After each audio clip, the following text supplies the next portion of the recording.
My name is Margaret. I am 68 years old, and I am speaking to you right now from Atlanta, Georgia. Before I begin, I want to ask you please, make sure you subscribe, like this video, and click the notification bell so you don't miss my upcoming interesting stories. Also, I want to know, from which part of the country are you watching me from? Please tell me in the comments below. Now, let me take you straight into the darkest night of my life. I had already buried my daughter. She was only 15 when I lost her. My only child.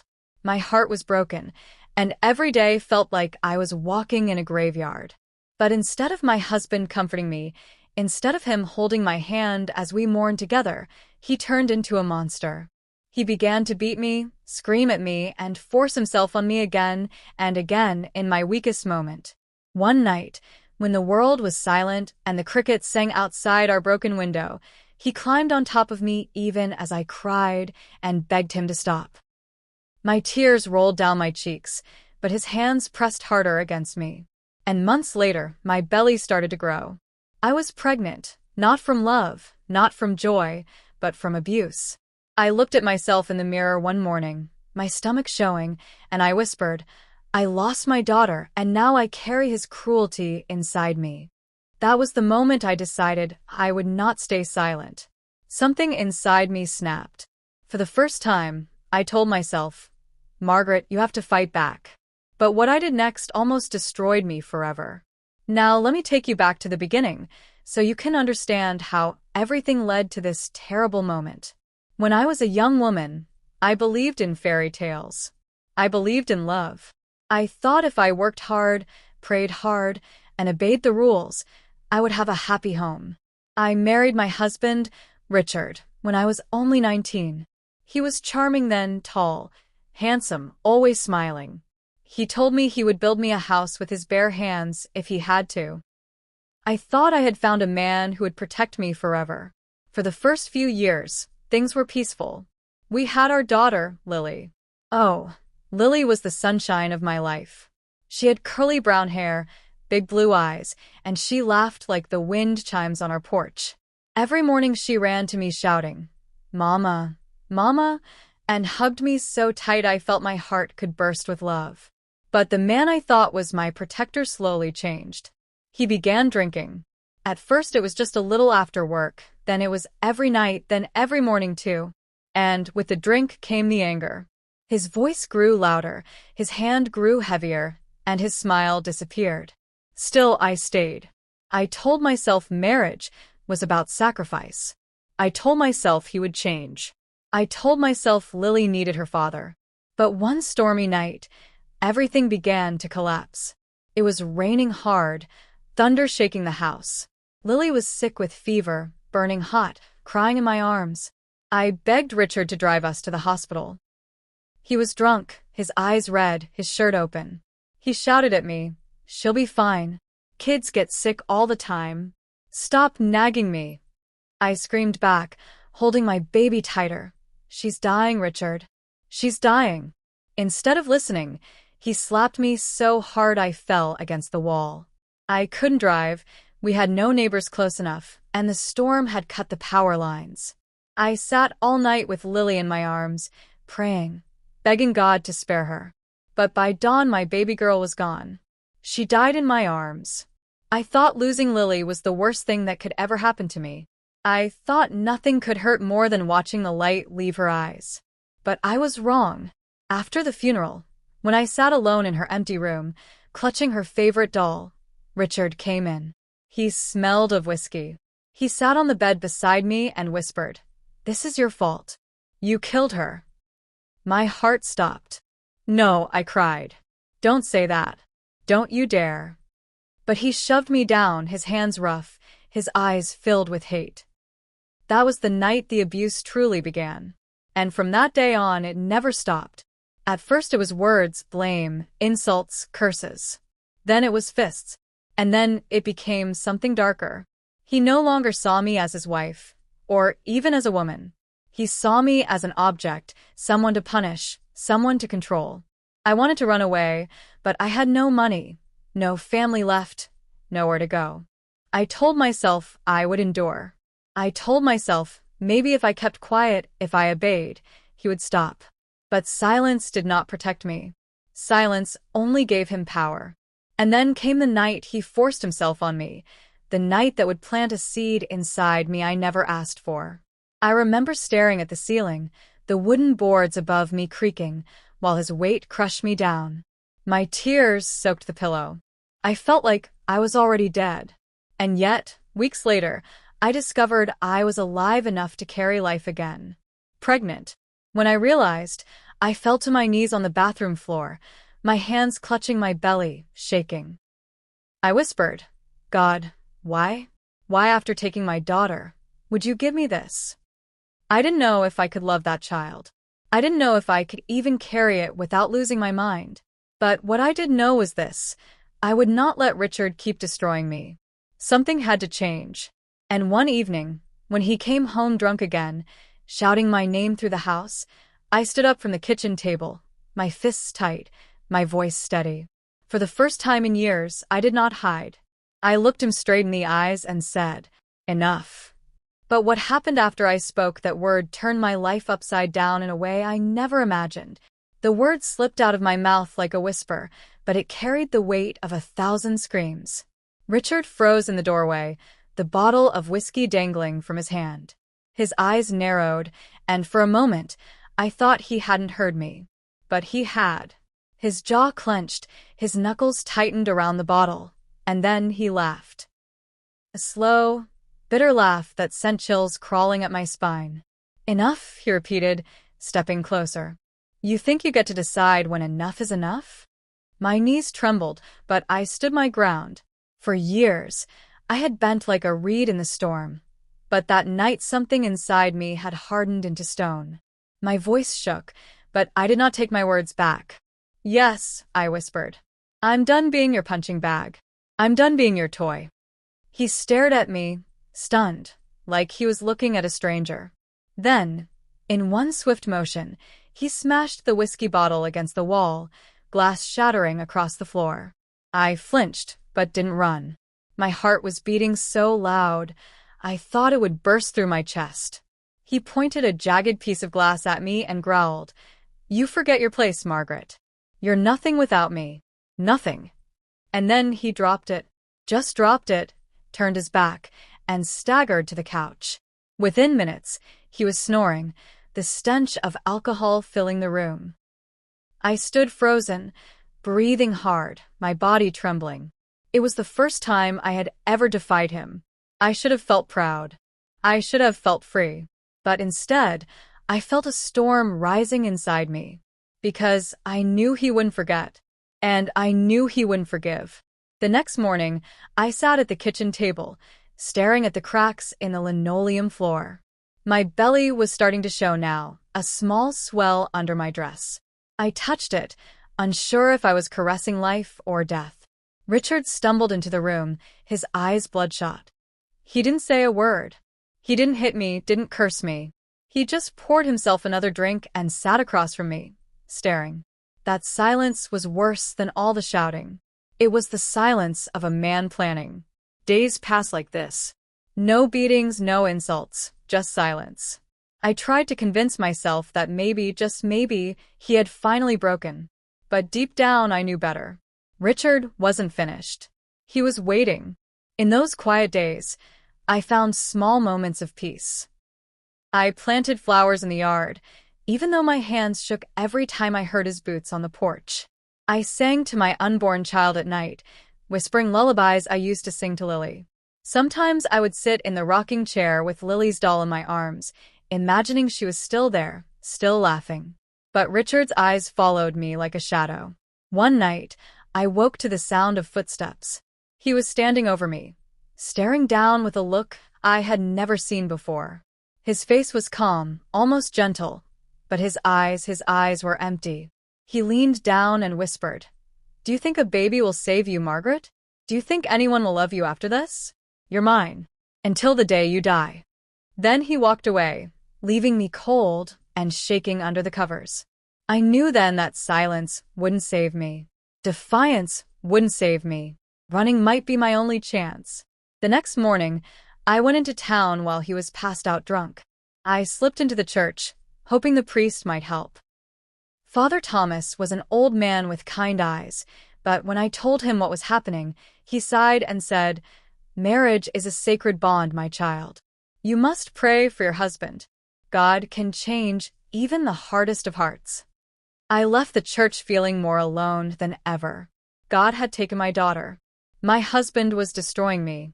And now even the church had turned its back. But fate wasn't finished testing me yet. A week later, I was hanging laundry in the yard when I heard the screen door slam. Richard's heavy steps thundered down the porch. He was sober this time, completely sober, and that scared me more than his drunken rages. He grabbed my arm, his fingers digging into my skin. "Where were you last Tuesday?" he demanded. I froze. I went to church. His grip tightened. "Liar. You think I don't know? You went to that priest, didn't you? You told him things." I tried to pull away, but he shook me so hard the laundry basket toppled over. "I told you, Margaret," he hissed. "You are mine. No one else needs to know what happens in this house." Then, without warning, he pushed me against the clothesline pole, his hand pressing hard against my throat. My vision blurred, the world spinning. For a moment, I thought he would kill me right there in broad daylight, with the neighbors' houses just a few fields away. And then, a voice called out from across the yard. "Richard." We both froze. It was our neighbor, Mrs. Collins, an old woman who lived 2 houses down. She waved cheerfully, not realizing what she had just interrupted. Richard released me, forcing a smile as he waved back. "Afternoon, Mrs. Collins," he said in a sickly sweet voice. She nodded and went on her way. The moment she was gone, he leaned close to my ear and whispered, "Next time, Margaret, no one will be here to save you." That night I sat on the edge of the bed, my hands trembling on my swollen belly. I realized something with terrifying clarity. If I didn't leave soon, I would not live long enough to see my baby born. But how could I escape? Where could I go? I didn't have answers. All I had was fear. And then one stormy night, just like the night Lily died, Richard came home with a look in his eyes that told me the storm had finally broken. He slammed the door, locked it, and said in a low, steady voice, "Tonight, Margaret, you learn what happens when you cross me." The click of the lock echoed through the house like a death sentence. My heart slammed against my chest, each beat louder than the thunder outside. Richard's face was different that night. Not wild with drink, not sloppy with rage. He was calm, and that calmness was more terrifying than any drunken fit I had ever endured. He set his keys on the table, removed his jacket slowly, and hung it on the chair. Every movement was deliberate, controlled, as though he had rehearsed this moment. Then he turned to me, his eyes sharp as knives. "You think you can shame me in front of neighbors? Run to priests? Defy me in my own house?" he asked quietly. His voice was low, but I heard the storm raging inside it. I stood frozen near the kitchen sink, my hands clutching the counter so tight my knuckles turned white. My swollen belly brushed against the edge of the wood. I wanted to scream, to run, but my legs felt like they were filled with lead. Richard walked closer step by step, the floorboards groaning beneath his boots. When he was inches away, he leaned down until his breath warmed my ear. "Tonight," he whispered, "you'll learn." Before I could react, his hand shot out and grabbed my wrist. I cried out, trying to pull away, but his grip was iron. He yanked me into the living room and threw me onto the couch. My head hit the armrest, stars exploding in my vision. "Richard, please," I begged, my voice cracking. Don't hurt the baby." For a moment something flickered in his eyes. A pause. A hesitation. But then his jaw tightened and he snarled, "That thing inside you is just another chain tying you to me." I gasped, my hands instinctively covering my stomach. And then, the sound of pounding on the door shattered the moment. "Richard! Margaret! Open up!"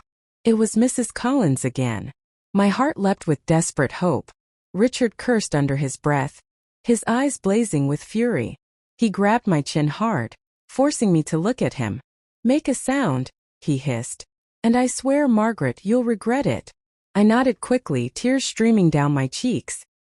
He released me, straightened his shirt, and walked calmly to the door. When he opened it, his voice was honey-sweet. "Evening, Mrs. Collins. What can I do for you?" I saw the lights flickering, she said. With this storm I thought you might need candles. The power might go out soon. Richard smiled, thanked her, and shut the door. Then he turned back to me. The smile vanished. The fury returned. He took 2 long strides toward me, his fists clenched. I braced myself for the blow. But instead he stopped inches away, breathing hard, glaring into my soul. Finally he spat on the floor, pointed a finger at me and said, "You think your neighbors will save you.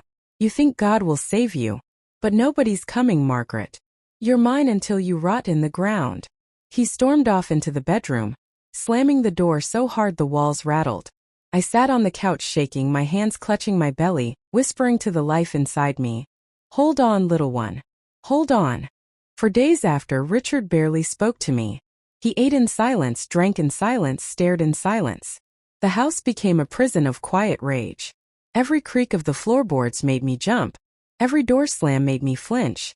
I lived in constant fear, waiting for the storm to explode again.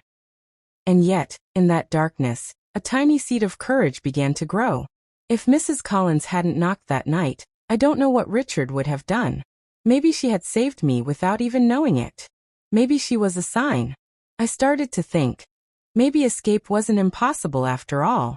One afternoon, while Richard was asleep in his chair, I tiptoed into the bedroom and pulled out an old shoebox from under the bed. Inside were a few crumpled dollar bills, coins, and some yellowed papers. I had been saving little by little over the years, money from sewing for neighbors, from selling vegetables at the market. It wasn't much, but maybe it was enough to get me and my unborn child far away from Richard. But just as I was about to close the box, the floorboard creaked. Richard was standing in the doorway. "What are you doing?" he asked, his voice calm, too calm. My heart stopped. The shoebox trembled in my hands. I was just cleaning," I stammered. His eyes dropped to the box. Slowly he walked over, took it from me, and opened it. He looked at the money, the papers, then back at me. "You were planning to leave me," he said flatly. No, Richard. No, Isua.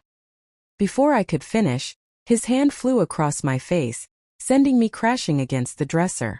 Pain exploded through my cheek, my vision spinning. "You think you can run from me?" he roared. "You belong here, Margaret. If I ever catch you trying to leave again, I'll make sure you never walk out of this house alive." I lay on the floor, clutching my stomach, sobbing, my cheek burning from the blow. He towered over me, breathing hard, his fists shaking.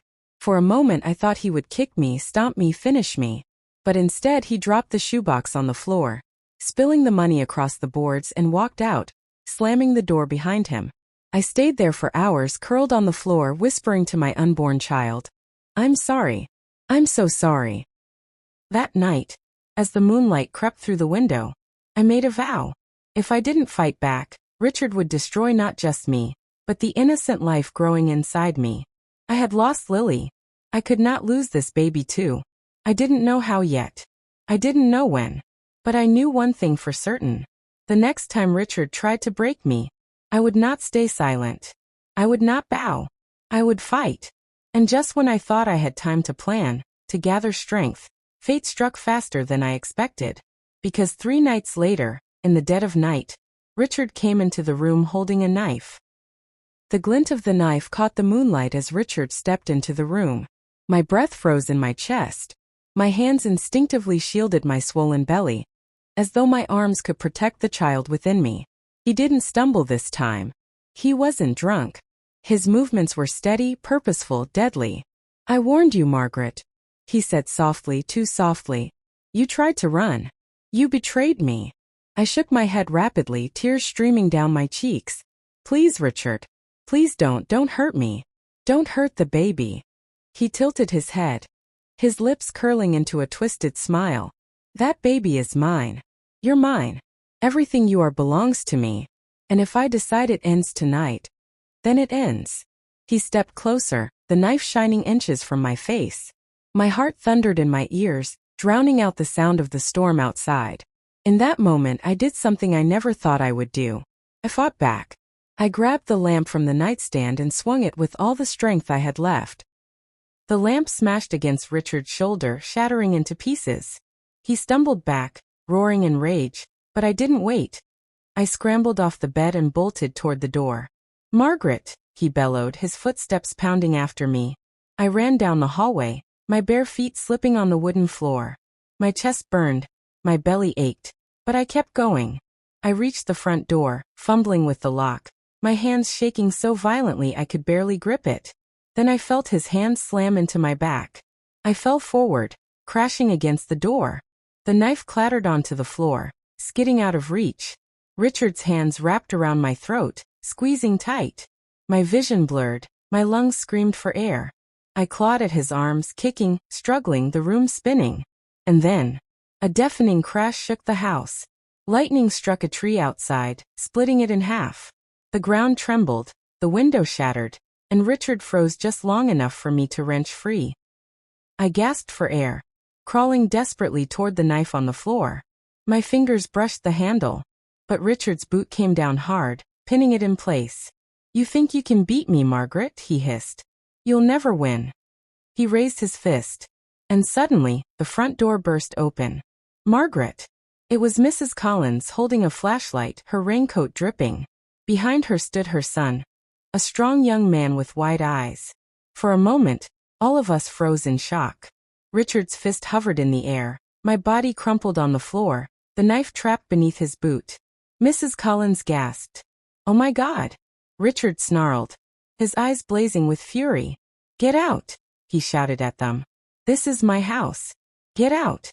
But her son stepped forward, his voice firm. "Not tonight. I'm not leaving her here with you." Richard lunged at him, but the young man was quicker. He shoved Richard hard, sending him crashing into the wall. The knife clattered free. "Run, Margaret!" Mrs. Collins screamed. I staggered to my feet, clutching my belly, my whole body trembling.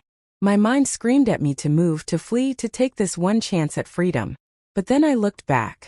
Richard was already pushing himself up, his eyes murderous, his hands clawing for the knife again.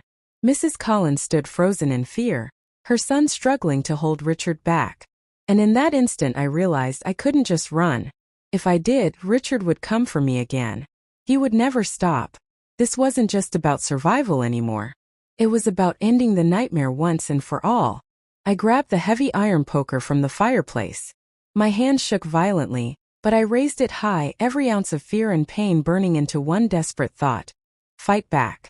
And as Richard turned, his hand reaching for me, I swung. The poker whistled through the air and struck Richard square across the temple with a sickening thud. His eyes widened in shock, and he stumbled backward, crashing into the side table. The lamp toppled, glass shattering, sparks flying as the wires sizzled. For one terrifying moment, I thought I had killed him. His body slumped to the floor, motionless. The room fell silent except for the pounding of the storm outside, and my own ragged breathing. My hands trembled so violently the poker nearly slipped from my grasp. Mrs. Collins gasped, clutching her chest. Her son rushed forward, kneeling beside Richard's body. He pressed 2 fingers to his neck. "He's still breathing," the young man said, his voice low but steady. "Unconscious but alive." Relief and dread crashed over me at the same time. Alive. That meant this wasn't over. I staggered back against the wall, clutching my belly, tears streaming down my face. "He'll come after me again," I whispered. "He'll never stop." Mrs. Collins stepped toward me, her voice firm but gentle. "Then you have to go, Margaret. Tonight. Before he wakes up." Her words hit me like lightning. She was right. I couldn't stay in that house another second. Her son helped me gather what little I could. A shawl, a small bag, the few crumpled bills Richard hadn't found. My hands shook as I stuffed them inside. "Where will I go?" I asked, my voice breaking. "I don't have anyone left. No family. No home." "You have us," Mrs. Collins said, her eyes kind but fierce. "You won't be alone, not anymore." For the first time in years, hope flickered inside me. Maybe there was a way out. Maybe I could escape Richard's shadow. But just as we reached the door, a low groan came from behind us. Richard. His fingers twitched. His eyes fluttered open. "Go," Mrs. Collins's son hissed, pulling me toward the door. But Richard's voice, weak yet venomous, filled the room. "You think you can leave me, Margaret? You think you can run?" I froze, terror pinning me in place. His eyes locked on mine, blazing with hate. You'll never be free. Never. Mrs. Collins's son yanked me forward, and we ran out into the storm. Rain pelted down in sheets, soaking my clothes, my hair plastered to my face. The wind howled, trees bent and cracked under the weight of the tempest. We reached their old pickup truck parked by the road. He flung open the passenger door, helping me inside. Mrs. Collins climbed in after me, her hands trembling but determined.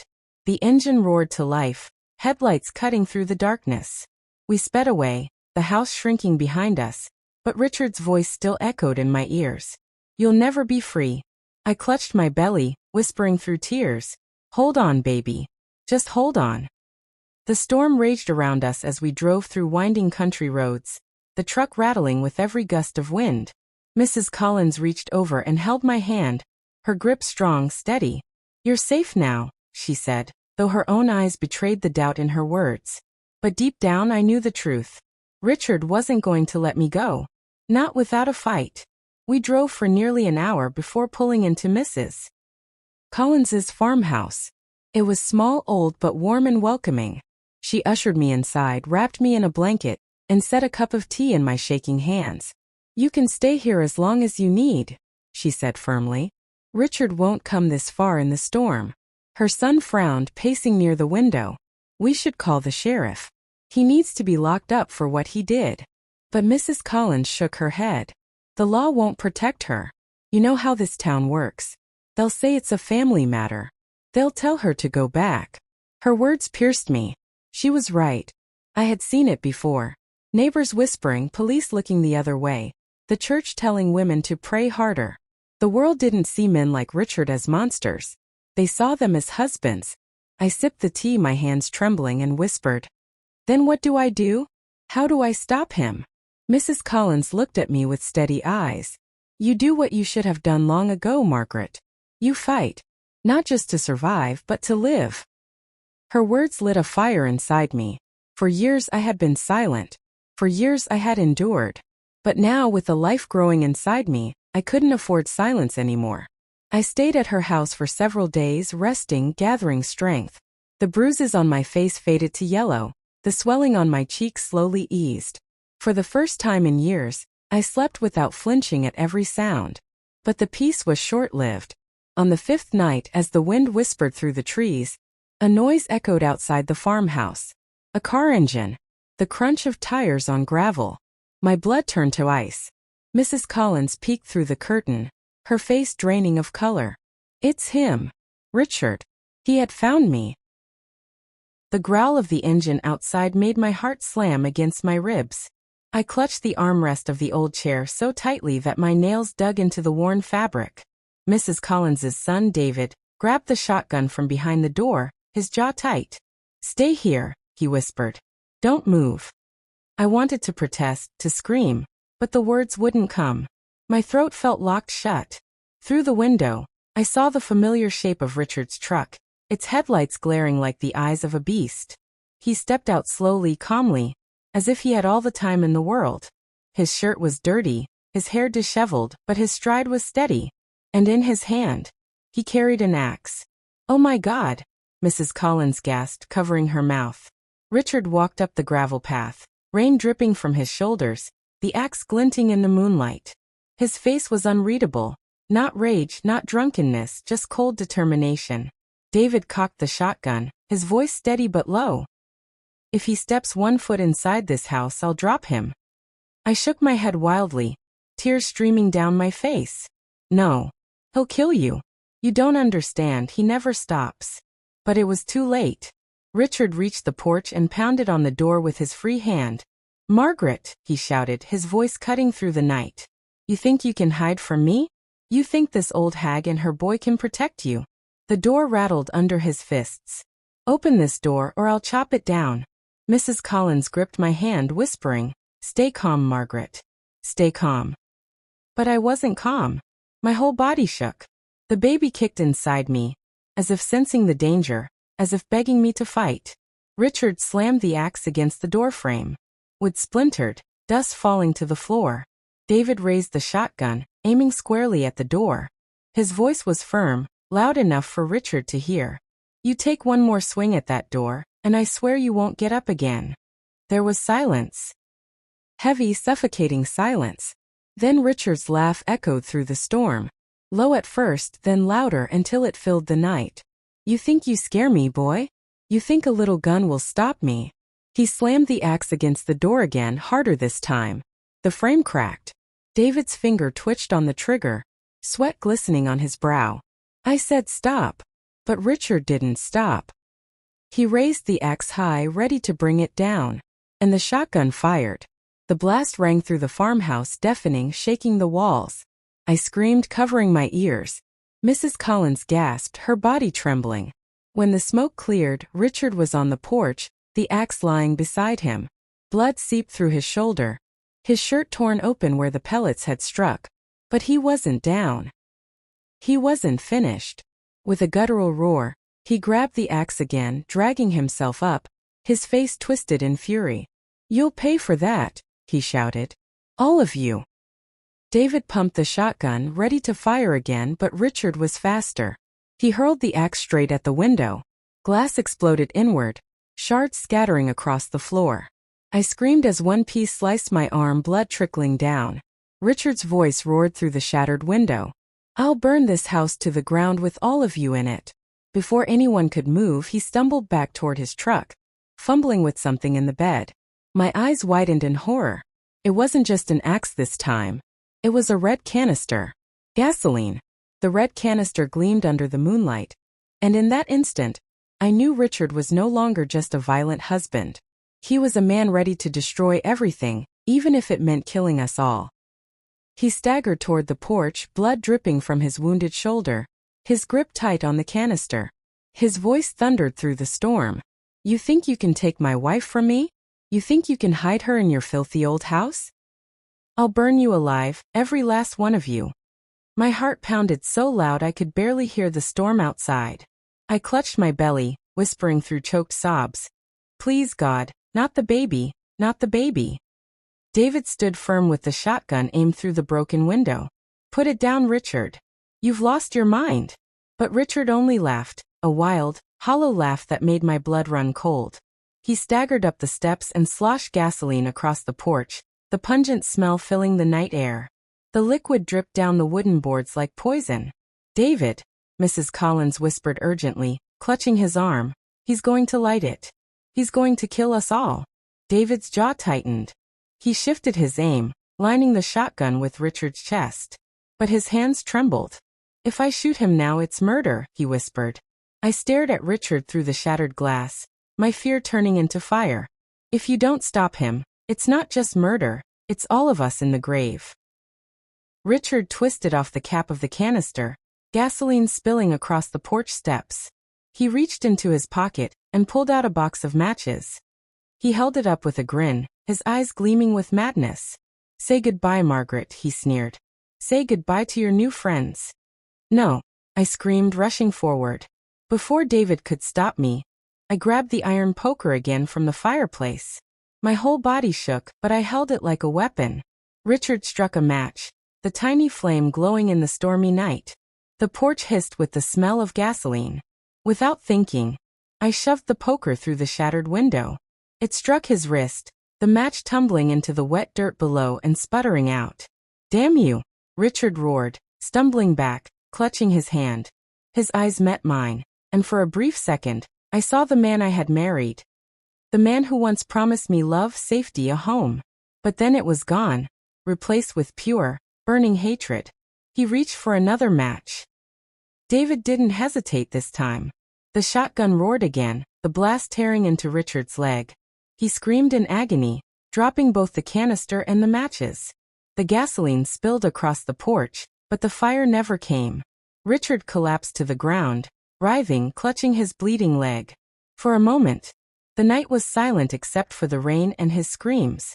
My chest heaved, tears streaming down my face. Mrs. Collins grabbed my shoulders, shaking me gently. It's over, Margaret. It's over. But deep in my gut, I knew it wasn't over. Richard wasn't a man who gave up. And I was right. Because even as he bled, even as the rain poured down, Richard crawled toward his truck. His hands fumbled inside, and when he turned back, he held something that froze the blood in my veins. A revolver. The gleam of the revolver in Richard's bloody hand froze every muscle in my body. My scream caught in my throat. Mrs. Collins gasped and staggered back, while David raised the shotgun again, his eyes wide with fear. Richard's voice cut through the storm like a blade. You thought you could run, Margaret? You thought you could hide? His words slurred with pain, but his grip on the revolver was steady. If I can't have you, no one will. My knees buckled, and I sank against the wall, clutching my stomach. The baby kicked again, as if sensing the danger, as if urging me to survive. David shouted through the broken window, "Drop it, Richard. You're bleeding out, you won't make it." But Richard only grinned through the blood dripping from his lips. "Then I'll take her with me." He raised the revolver, aiming straight at me. "No," I cried, diving to the floor. The shot rang out, deafening, plaster exploding from the wall where my head had been a second before. Mrs. Collins screamed, dropping to her knees beside me, shielding me with her frail body. "Stay down, Margaret. Don't move." David fired the shotgun again, the blast ripping through Richard's truck door. Richard ducked, rolling to the side, the revolver still tight in his grip. He fired back, the bullet shattering a lantern inside the farmhouse. Flames hissed as oil spilled across the wooden floor. "Fire!" David yelled, rushing to stamp it out. Smoke filled the room, and panic surged through me. I couldn't breathe. The baby kicked again, harder this time, pain shooting through my belly. Richard's voice echoed from outside, wild and ragged. "I'll burn you. I'll bury you. I'll make you all pay." I crawled across the floor, coughing, desperate to get away from the spreading flames. Mrs. Collins grabbed a bucket of water from the kitchen and hurled it onto the fire, dousing most of it, but smoke still choked the air. Through the haze, I saw Richard limping toward the porch again. Dragging his bleeding leg, the revolver raised for another shot. David cursed under his breath. The shotgun clicked empty. No more shells. We were defenseless. My heart pounded as I clutched the poker again, my only weapon. My whole body shook, but I forced myself to my feet. Richard's shadow loomed on the porch, his revolver glinting in the flickering light of the smoldering fire. His eyes locked on me through the broken glass. "This ends tonight," he growled. I tightened my grip on the poker, my breath ragged. For years I had been his victim. For years I had cowered. But not tonight. Not anymore. I stepped forward, standing tall, my swollen belly pressed against my dress, sweat and tears streaking my face. "No, Richard," I said, my voice trembling but strong. "This ends with me." The poker came down with a sickening thud against Richard's arm. He howled in pain, his fingers flinching away from the revolver. The weapon slid across the porch boards, clattering against the railing. I stood over him, my chest heaving, tears streaming down my face. My hands shook so violently I almost dropped the poker. But I didn't stop. I couldn't. "You won't hurt me anymore," I screamed, bringing the iron down again, this time against his shoulder. The force jolted through my arms, and Richard groaned, rolling onto his back. His eyes burned with hatred, but I saw something else flicker there too, fear. For the first time he was afraid of me. Mrs. Collins shouted from behind me, "Margaret, stop. You'll kill him." But the words barely registered. Years of pain, years of bruises, years of silence. All of it boiled up inside me. And in that moment, I wasn't just a broken woman. I was a mother fighting for her child. Richard coughed, blood spilling from his lips. His voice was hoarse, but sharp. You think you're strong now? You think you can fight me? You're nothing without me." Rage surged through me, and I raised the poker again, ready to bring it down across his face. But then my body froze. The baby. A sharp, stabbing pain shot through my stomach, unlike anything I had ever felt before. I gasped, dropping the poker to the floorboards. My knees buckled, and I collapsed beside him, clutching my swollen belly. Mrs. Collins screamed, rushing forward. "Oh dear Lord, Margaret, your water's broken." I looked down, horror flooding me as warm fluid spread beneath me, mingling with Richard's blood. My body trembled, sweat pouring down my face. "No, not now, not here." Richard's laugh rang out, low and cruel, even through his pain. Perfect, he rasped. You'll die giving birth just like she did. He meant our daughter. My sweet little girl who had been taken from me too soon. His words cut deeper than any blade. David charged forward, kicking Richard hard in the ribs. Shut your mouth, you devil, he roared. He grabbed the revolver and tossed it into the darkness of the yard. Mrs. Collins knelt beside me, her hands trembling as she tried to soothe me. Breathe, Margaret. Breathe, darling. The baby's coming. Terror seized me. My body wasn't ready. The farmhouse was filled with smoke, and my monster of a husband was lying only feet away. This wasn't how it was supposed to be. Richard coughed, dragging himself up against the porch railing, his eyes locked on me. That baby, it's mine, he hissed. And I'll take it, even if I have to rip it out of you. Rage flared through me, overpowering the pain. I grabbed the poker again, my knuckles white. You'll never touch this child. I spat through gritted teeth. But before I could strike, Richard lunged. Wounded, bleeding, but still dangerous, he threw himself at me, his hands clawing for my throat. His weight crashed onto me, forcing the air from my lungs. I screamed, thrashing, my belly pressed painfully beneath him. The baby kicked violently inside me, and my vision blurred.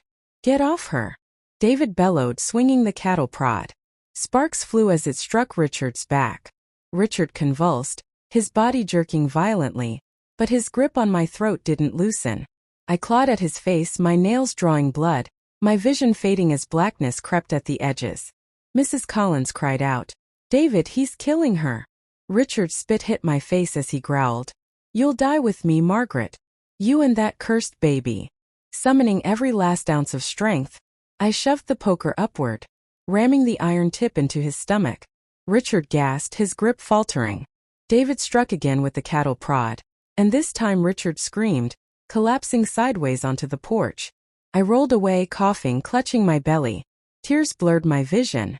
My chest heaved and I tasted blood on my lips.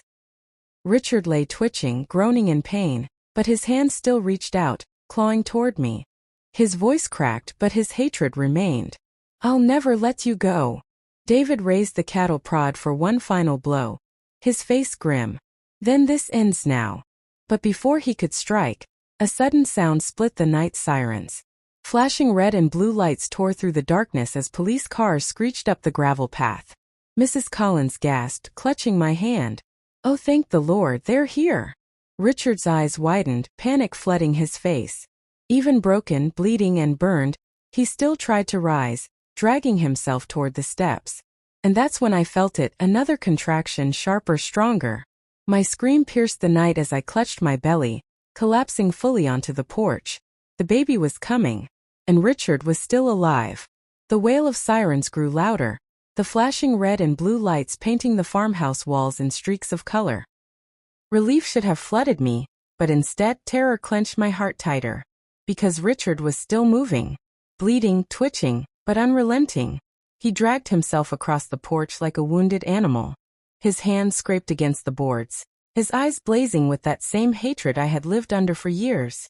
The baby pressed against me from the inside, each contraction ripping through my body like fire. My scream filled the night. Margaret! Mrs. Collins cried, clutching my hand. Stay with me, darling. Breathe. You hear me? Breathe. I tried, but my breath came in ragged gasps. Sweat poured down my face, my body trembling violently. The baby wasn't waiting. It was coming now, ready or not. David stood between me and Richard, the cattle prod still sparking faintly in his hands.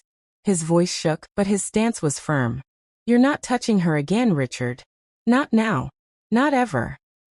Police officers stormed from their cars, guns raised. Drop it, one shouted. Drop everything and stay down. But Richard didn't stop. He sneered, his teeth stained with blood, and used the porch rail to drag himself upright. He swayed on his feet, his body broken but his will unbroken. And then he lunged. Margaret! David shouted. The officers fired. The night erupted in gunfire. Richard's body jerked as bullets tore into him, and he collapsed onto the porch with a thud that shook the boards beneath me. For a moment silence reigned. Only the sound of my ragged breathing, the pounding rain, and the distant rumble of thunder filled the air. Richard lay motionless, blood pooling beneath him. His eyes stared up at the sky, lifeless. It was over. At last it was over. But I had no strength to celebrate, no tears left to shed. Another contraction gripped me, sharper than before, and I screamed, clutching my belly. Mrs. Collins shouted to the officers. "She's in labor. Somebody help her." One of the policemen ran back to his car, grabbing the radio. "We need an ambulance now. Woman in active labor, critical condition." David knelt beside me, his face pale. "Hold on, Margaret. Just a little longer. You're not alone anymore." I shook my head, tears spilling down my cheeks. I can't do this here." But life had already decided. The contractions came harder, faster. My body convulsed with the effort. Mrs. Collins cradled my head in her lap, whispering prayers over me. "You're strong, Margaret. Stronger than you know. That baby is your hope. Bring your hope into this world." Pain ripped through me, so powerful I thought I would die. But then I heard it. A cry. A thin, piercing wail that cut through the storm. The baby. My baby. Tears blurred my vision as Mrs. Collins wrapped the tiny child in her shawl, her hands trembling. She held the bundle close, her face glowing despite the chaos around us. "It's a boy," she whispered, her voice breaking. "A strong, beautiful boy." I reached out with shaking hands, pulling him against my chest. His skin was warm, his cry weak but steady. My heart swelled, breaking and healing all at once. Richard was gone. But in his place, new life had come. The police secured the farmhouse, moving Richard's lifeless body into the yard. An ambulance screeched up moments later, paramedics rushing to my side. They lifted me carefully, strapping me to a stretcher, my baby cradled against me. As they wheeled me toward the ambulance, Mrs. Collins leaned close, tears streaming down her wrinkled cheeks. "You fought, Margaret. You fought back. And you won." I nodded weakly, my voice barely a whisper. "For him. For my baby." The doors of the ambulance closed, the sirens wailed again, and we sped into the night. Lying there, holding my son, I thought about everything that had happened. About the years of silence, the fear, the bruises I hid, the daughter I had lost. About how close I had come to losing everything again. But now I understood. Pain can break you, but it can also build you. Fear can chain you, but it can also fuel you. And sometimes the only way to win is to fight back. As my son's tiny hand curled around my finger, I knew I had a second chance. Not just to live, but to truly be alive. And I promised myself, right then, that he would never grow up in fear. He would never know the man who called himself his father. He would only know strength and love and freedom. My story was no longer one of pain. It was a story of survival. And it had just begun. When I opened my eyes, the first thing I saw was light. Not the harsh flicker of fire or the glare of headlights, but soft, white light. The hospital room smelled of antiseptic and lavender. Machines beeped gently beside me. For a moment, I didn't know if I was alive or dead. Then I heard it. A soft cry, high-pitched and shaky. I turned my head slowly, my body aching from head to toe. In the bassinet beside me lay my son, wrapped snugly in a blue blanket, his tiny chest rising and falling. My heart cracked open. "Hey, sweetheart," I whispered, my voice hoarse. "Mommy's here. Mommy's not going anywhere." Tears slipped down my cheeks as I reached out, my hand trembling, brushing his soft skin. For the first time in years, I felt something more powerful than fear. I felt hope. The door creaked open, and Mrs. Collins walked in with David. Her eyes were swollen from crying, but her smile was warm. "Oh, thank God you're awake," she said, rushing to my side. She clasped my hand tightly. "The baby's healthy. You made it, Margaret. You both made it." David gave me a small nod. "You fought like a lion out there. I've never seen anything like it." I managed a weak laugh. I wasn't fighting for me. I was fighting for him. I looked at my son again. He gave me the strength. For a while, the room was quiet. Safe. But safety is a fragile thing. Because soon, a police officer entered, a notepad in hand. His uniform was soaked from the storm, his face grim. "Mrs. Green?" he asked gently. "Yes," I croaked, my throat tightening. He cleared his throat. I need to take your statement about what happened last night. About your husband. The word stabbed at me like a knife. Husband. Richard. I nodded, though my hands trembled. I'll tell you everything, I whispered. And I did. I told him about the years of abuse, the night Richard came with the axe, the gasoline, the revolver. I told him how I fought back, how David and Mrs. Collins had saved my life. The officer wrote carefully, nodding. You're safe now. But I should warn you. His family may not see it that way. I froze. What do you mean? He sighed, tucking the notepad into his jacket. Richard's brothers are already making noise. They're saying we had no right to shoot him, that he wouldn't have died if you hadn't fought back. They may try to cause trouble. My blood ran cold. Richard was gone, but his shadow still lingered. Mrs. Collins gripped my hand tighter. Don't you listen to them, Margaret. You did what you had to do. You saved your child. I nodded, but fear stirred in my chest again. I had a newborn. I was weak. And Richard's family was dangerous. Days passed. The hospital released me, and I moved into Mrs. Collins's farmhouse for safety. The community whispered. Some called me brave, others pitied me, and a few, poisoned by Richard's family, called me a murderer. I tried to ignore them, focusing on my son. Every cry, every yawn, every tiny movement filled me with strength. But at night, the nightmares returned. I would wake drenched in sweat, hearing Richard's voice in my head. If I can't have you, no one will. One evening, as I rocked my baby to sleep, David walked in with a worried expression. Margaret, he said slowly, there's something you need to know. I frowned. What is it? He hesitated, then placed a folded piece of paper on the table. This was nailed to the barn door this morning. I reached for it with trembling hands and unfolded it. My breath caught in my throat. Scrawled in jagged handwriting were the words, "We'll finish what Richard started." My stomach twisted, and my arms tightened around my baby. Mrs. Collins gasped when she saw it. Dear Lord, his family. David's jaw clenched. They're not letting this go, and I don't think they'll stop with threats. The room seemed to spin, my heart pounding against my ribs. My baby stirred, whimpering softly in my arms. I kissed his forehead, whispering, "No one will touch you. Not while I'm alive." But deep inside I knew. The war wasn't over. It was just beginning. The note burned in my mind all night. Every time I closed my eyes, I saw the jagged handwriting, those words dripping with hate. We'll finish what Richard started. I barely slept. Every creak of the farmhouse made me jolt awake. Every howl of the wind made me clutch my baby tighter. By morning, my eyes were swollen, and my arms ached from holding him all night. But when I looked down at his tiny face, peaceful in sleep, my heart steadied. I whispered, I'll never let them take you. Not ever. Mrs. Collins came into the room with a tray of breakfast, toast, eggs, and tea. Her kindness felt like a bandage on my broken spirit. You need to eat, Margaret, she said gently, setting the tray down. Your baby needs you strong. I forced myself to take a bite.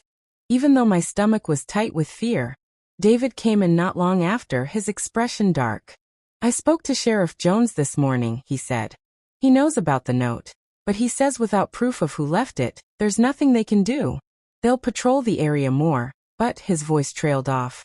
But I pressed. He hesitated. Richard's brothers, Tom and Wayne, they're known for trouble. They've been in fights, been arrested, but nothing ever sticks. People around here are scared of them. Mrs. Collins crossed herself. God help us. My hands tightened around my teacup. Fear pulsed through me, but beneath it, anger stirred. They can try to scare me, I whispered. But I won't run. Not again. For a few days, things were quiet. Too quiet. I tried to live as normally as I could, feeding my son, rocking him by the fire, walking in the fields when the sun was out. David often worked outside, keeping watch, while Mrs. Collins helped me with the baby. But the peace didn't last. One evening, as the sun dipped below the horizon, David rushed in, his face pale. Margaret, come quick. I followed him to the front porch, my heart pounding. My baby fussed in my arms, sensing my fear. There, nailed to the farmhouse door, was another note. But this time something else dangled beneath it. A small bloody rabbit. My stomach turned bile rising in my throat. Mrs. Collins gasped, clutching her chest. The note read, "You can't hide forever." My knees buckled and David caught me before I collapsed. "They're watching us," I whispered, my whole body trembling. "They're out there right now." David's jaw tightened. "I'll stay up tonight. If they come near this farm again, I'll be ready." The hours dragged by. Darkness fell, and the farmhouse felt like a fragile island in a sea of danger. I tried to sleep, but every noise made me sit up.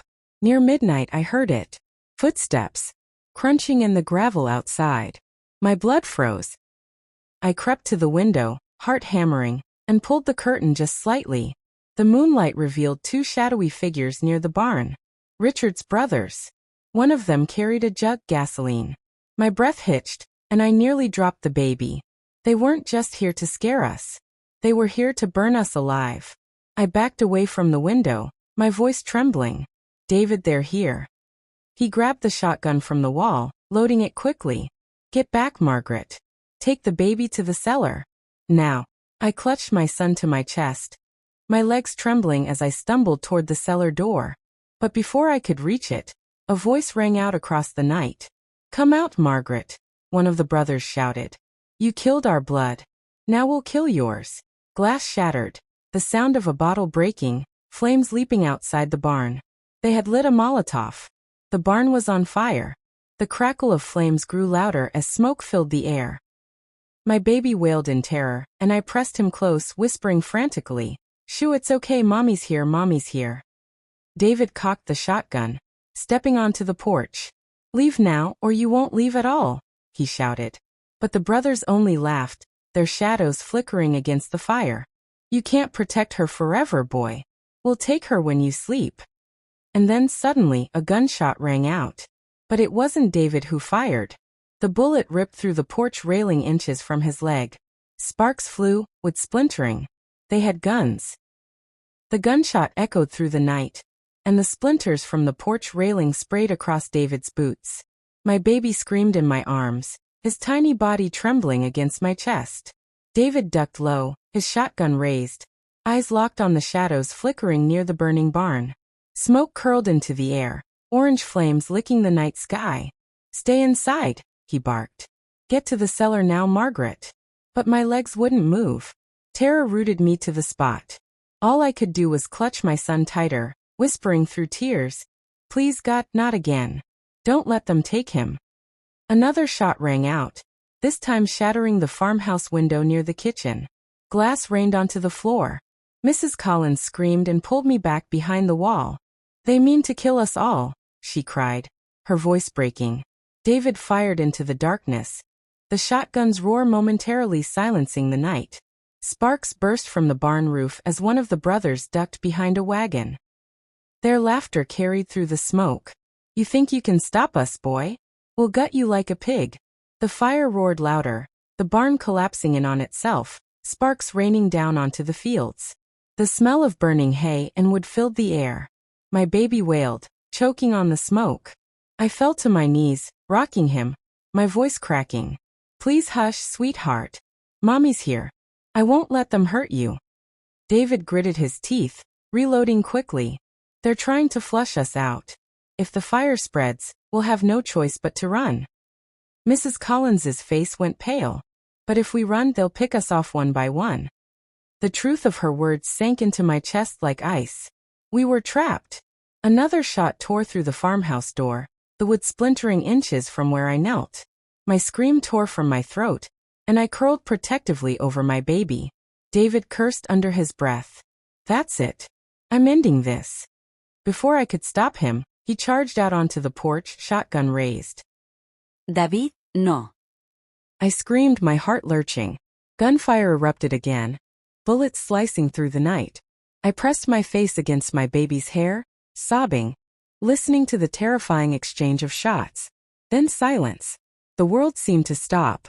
Smoke swirled in the air, flames crackled in the distance, but no one spoke, no one moved. "David," I whispered, my voice trembling. From outside came a groan. Then another voice, low, mocking. Well, the little hero bleeds." My heart stopped. I crawled toward the window, peering through the broken glass. My stomach dropped. David lay on the ground, clutching his side, blood pooling beneath him. His shotgun lay just out of reach. One of Richard's brothers, Tom, stood over him with a pistol aimed at his head. The other, Wayne, grinned from the shadows, gasoline can still in his hand. Should we finish him? Wayne asked. Tom smirked. Not yet. Let the woman watch first.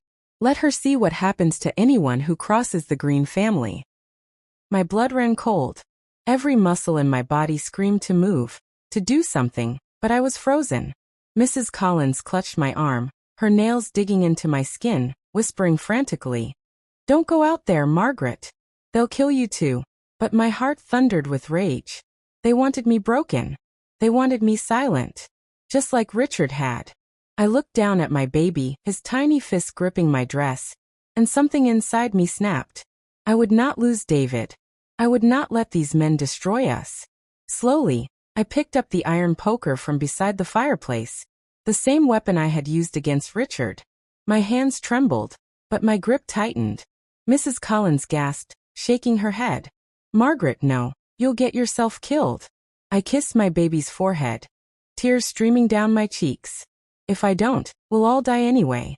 I passed my son into her arms, my voice breaking. "Take care of him. No matter what happens to me, keep him safe." Before she could stop me, I slipped out the side door, the night air thick with smoke and gunpowder. The brothers hadn't seen me yet.